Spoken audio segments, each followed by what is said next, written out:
Welcome back, everybody, to 10 Questions. We got a special edition today. This is our draft edition. With the draft coming up, we're really ramping up some coverage. We're going to be reaching out to a lot of former players, current players, just talking to them about the draft and what that was for them and what that meant for them. Today, we're really excited to be joined by Jamie Lehman. He's our third season as our West Coast Crosschecker for the Toronto Blue Jays. He served as our Canadian and New York area scout before that. Jamie also played 6 seasons professionally.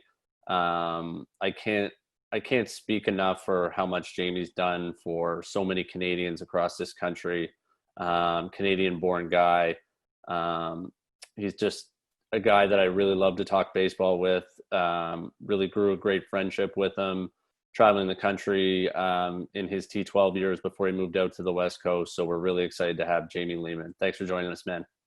Thanks for having me. I'm really excited to be here. I'm stoked to do this. Let's go. Our first question comes from Blair. Blair asks, how does this pandemic affect the draft? Yeah, so it's been a challenge, a big challenge for us. Obviously, like a lot of other companies, we're using Zoom to get a lot of work done. I think for us, it just really made us focus on the work we'd already done. So we're using a lot of video and data, analytical data that we've collected. It's caused us to be a little more thorough in that area, knowing that we can't get new looks. But it's been a challenge for us. We like to be at the park and gather that information in person, and we've had to do it kind of through third parties and through our computer systems. But I feel like we've really exhausted those avenues, and we feel really prepared for the draft. Awesome, man. Next question comes from Spencer. Spencer wants you to talk a little bit about the chain of command from area scout to West Coast Crosschecker to presumably scouting director. How does the coverage flow, and how do these 3 levels engage at each other leading up to draft week? Yeah, good question. This is the simplest way to explain it, I think, is there's a bit of a tree or hierarchy. The area scouts are your ground workers. They do the brunt of the work. They're on the road a ton, building those relationships. The next level from that is the regional crosschecker, the role I'm in. We try to manage the information in a specific geographic region. Above me is a national supervisor. They kind of oversee the whole country and skim off that top tier of players. And then above him is a scouting director. And we really communicate throughout all of those levels at all times. It's one of the strengths of our organization. It's something that's really important. Obviously, we're spread out throughout the country. We're not in an office together, and that's a challenge for us. But I think the flow of information and communication is through all levels at all times, and there really isn't a barrier to that. Our next question comes from Andrew. For kids who live in smaller areas, it seems like showcases are kind of like their thing to go to get seen. Can you kind of walk us through from a scouting perspective what you look for in a showcase? And secondly, would you recommend kids going to showcases on a regular basis? Yeah, great question. It's something I get asked a lot. I think there is a huge amount of value in showcases because it allows us to see a wider spread of players in one location. And we obviously believe in that with T12 and have been really effective in identifying talent that way. That being said, showcases only become important as you advance in your baseball career and at an older age.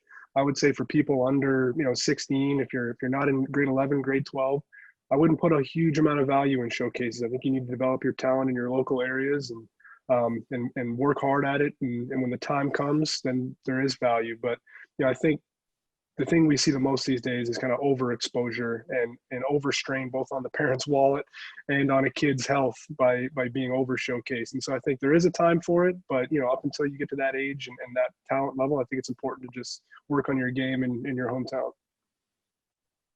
Awesome.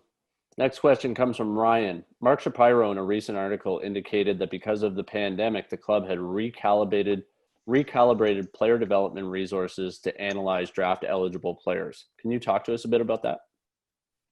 Yeah, so this is actually something that we do every year.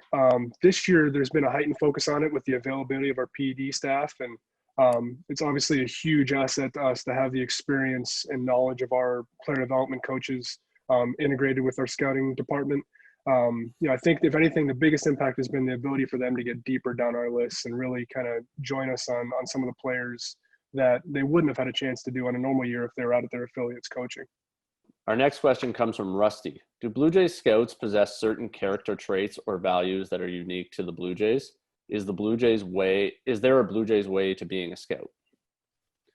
Yeah, great question. I like that. 100%. I think we try to really find people that believe in work ethic and passion and kind of a relentless drive to find as much information as possible and build strong relationships. And I think that's a strength of our department. I think the work that our area scouts do in their areas, building relationships and digging on information, is what sets us apart, and it's why we've been so successful as a scouting department. For sure. Next question comes from Derek. What are some of the biggest differences you see between high school players entering the draft and college players? Yeah, another good question. This is something that I think really depends on where you're talking about. The easiest answer: a high school player lacks the polish of a college player. They're younger. They've been exposed to less competition and less coaching, but it's amplified in cold weather regions. And I think that's something that Scouting Canada and Scouting New York taught me. Obviously, now living in Southern California, I get to see really advanced, polished high school baseball players.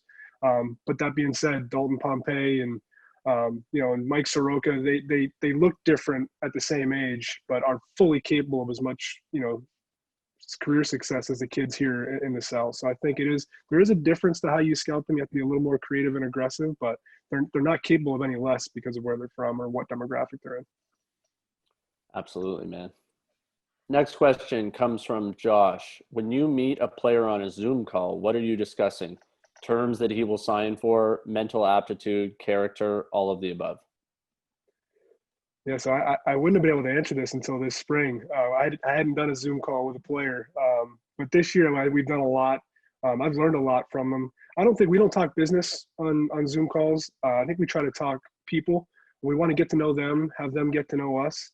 I think it's important to understand what shaped them as a person, what's shaped them as a player, who have been their influences, what have their access been to coaching and data, and and what are the things that they really look to drive their success. And that's what we're trying to understand in a Zoom call, is try to understand what's gotten the player to this point and maybe what's it going to take to get them to the next step. Absolutely, man. Next question comes from Benson.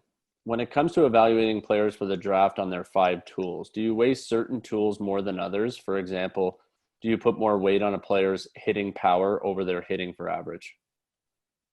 So yeah, 100%. I think the playable tools are more important than the peripheral tools. And what I mean by that is hitting and fielding are the ones that actually show up in the game. And they're really important that those two can play. That being said, peripheral tools are really important too. There's a barrier for entry. If you don't have raw power and speed and arm strength, some of those playable tools aren't going to be as impactful. So I think, we try to look at the combination of tools and then how it relates to the position they play and the demands of the position. Obviously, a first baseman's power expectation is a lot different from a shortstop and a center fielder. And those are things that we take into account when we're trying to put the picture together of what a player's future potential is. That's great. Next question comes from Reed. How does the club decide on the dollar amount they're willing to sign a player for? When does these money conversations start? And is it the scouting director's job to allocate these funds?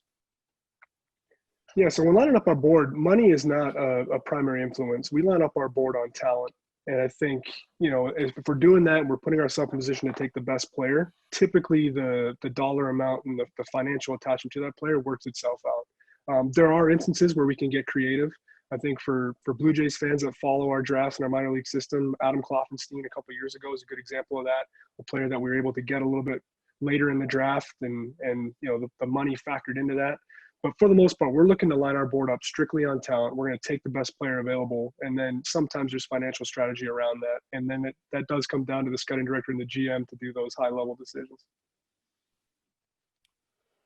That's great. Last question is going to come from me. Talk to me about the day you were drafted. Where were you? Who called you? What was that like? Who was the first person you called? Just kind of walk me through what that day was for you.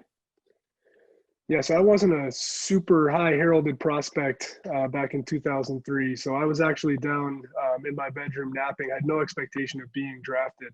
And my mom came running down the stairs screaming, saying, "You just got drafted, and you just got drafted by the Expos." So really cool. I was drafted by Alex Anthopoulos, who later became the GM of the Toronto Blue Jays. And I had told him I had interest in going to school, and I don't know whether he didn't listen or didn't care, but he took me anyway. And after thinking about it, I decided my best opportunity was to sign. And So it was a really cool experience, and definitely something I'll never forget. Awesome, man. Well, listen, Jamie, it was so great for you to spend some time with us in this really busy time. I know you guys have been grinding away in this difficult time to, make sure you get all the picks right. So we'll be watching, and we appreciate everything you do, everything you've done in the past for T12 and Canadian players. And we wish you the best of luck and safe and happy times for your family. Thanks, TJ. I appreciate you having me on, and same thing to you guys back in the office in Toronto.